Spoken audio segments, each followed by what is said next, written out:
Life in a world that keeps changing. Think that it's progress you're making. Copy and paste pretty faces all the time. Pictures so perfect we play. Welcome back to Anointed Lady TV, my good people. Welcome back to your #1 channel for legit news on politics and many other cocoa wey dey sup for inside this our grey white green country, so we be Nigeria. Now as usual, we don't come back with breaking news, we don't come back with updates, we don't come back with fresh reports we go like share with the general public. And this information too, my good people, now about the things and things where they play for inside Rivers State. You know, say we now don't begin to receive reports, say strong signals, strong indications now don't they show face. And this signal be say very soon our President Bola Ahmed Tinubu go remove the state of emergency wey in plaster for Rivers State.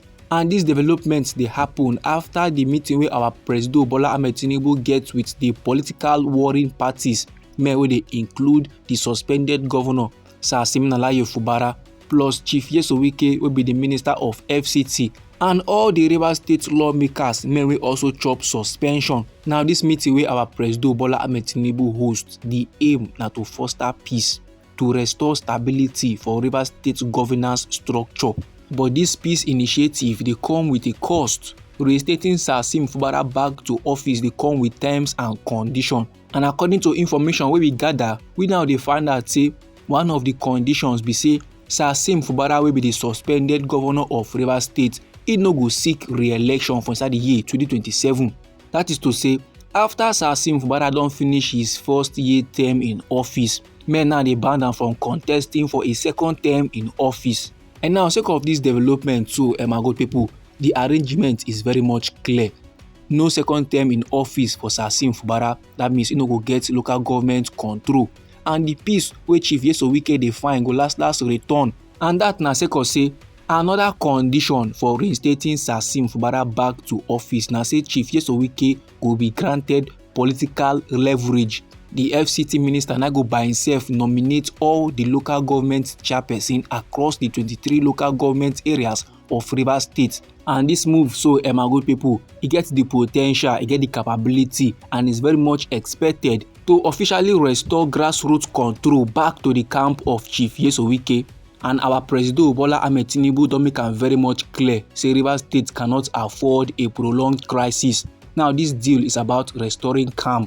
But the thing they come at a big cost for Sir Sim Fubara, and through one way or the other, the thing also gets the potential to affect the people of Rivers State. But the matter no end there at all. In addition to the deal, the suspended governor Sir Sim Fubara don't agree to pay all the outstanding allowances and entitlements wey in the owe the 27 lawmakers wey dey loyal to Chief Nyesom Wike. I'ma no forget, say the lawmakers also follow chop suspension wey our President Bola Ahmed Tinubu cook. Now, in return for Sir Sim Fubara paying the lawmakers all the money when they owe them, the lawmakers they go come body from pursuing any impeachment proceedings against Sir Sim Fubara. Now, sake of every way play, so sake of the outcome of the meeting, men they see reasons to believe say na Chief Nyesom Wike, former governor of Rivers State, man wey don become the minister of FCT.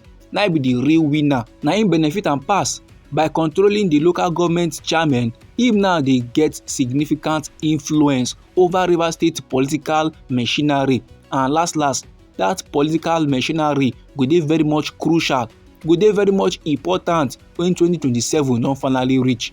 And now sake of every my good people, source from the inside now they let Tori people they know. Say the meeting reportedly hosted by our President Bola Ahmed Tinubu. The meeting will happen on Thursday night.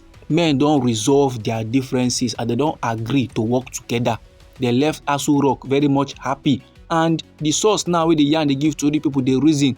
Say everybody now will be praying for restoration of peace. Countrymen now live for inside Rivers State.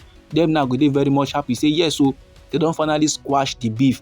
Restoration of peace and stability of governance will soon come back to Rivers State.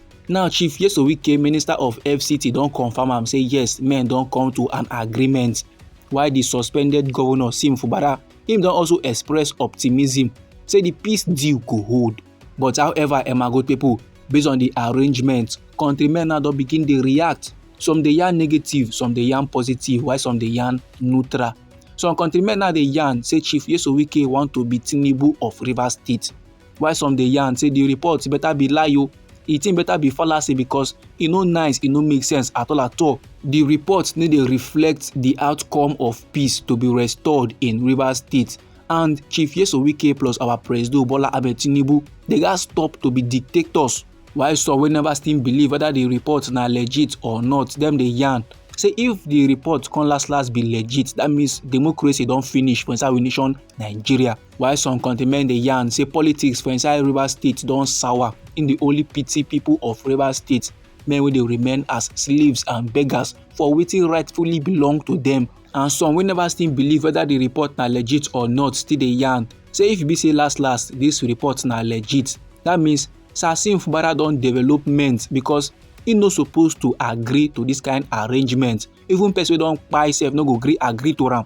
And as some countrymen dey yarn say at least peace go last return back to Rivers State, others still dey ask say when did the executive branch of the government become the judiciary? Which power wey dem get now for them to come dey ban somebody from seeking re-election? Meanwhile, on top this development, so another countryman dey yarn say men gats understand say Fubara no bring himself to power. Somebody na usher am in, somebody na carry am for shoulder enter office, and that somebody na Chief Nyesom Wike. So in this case, he has to obey the orders of his superior, he has to obey the orders of his principal. This, my good people, na few of the many comments wey countrymen na dey yarn about the report. But no matter the matter, the end na go justify the means. Now if e be say sake of this report e get how the thing dey be you for body, or if e be say e get remarks, e get contribution wey you wan talk put, no let anybody or anything stop or intimidate you. Feel free make you put down your comment inside our comment section. Once again, now we be Anointed Lady TV. Now we dey like give una legit news on politics and many other koko wey dey sup for inside this our green country, so we be Nigeria. And now if you be say you like this report, if you be say you like this update and you go like to receive more, then sharply make you subscribe to this channel. And don't forget to put on the notification bell so that as we dey bring more news, they come your side, then you go first receive the update and you go even get them sharp. Now me they go get more news, me they go get more reports, me they go gather more information for you, my good people. Try make it not go anywhere.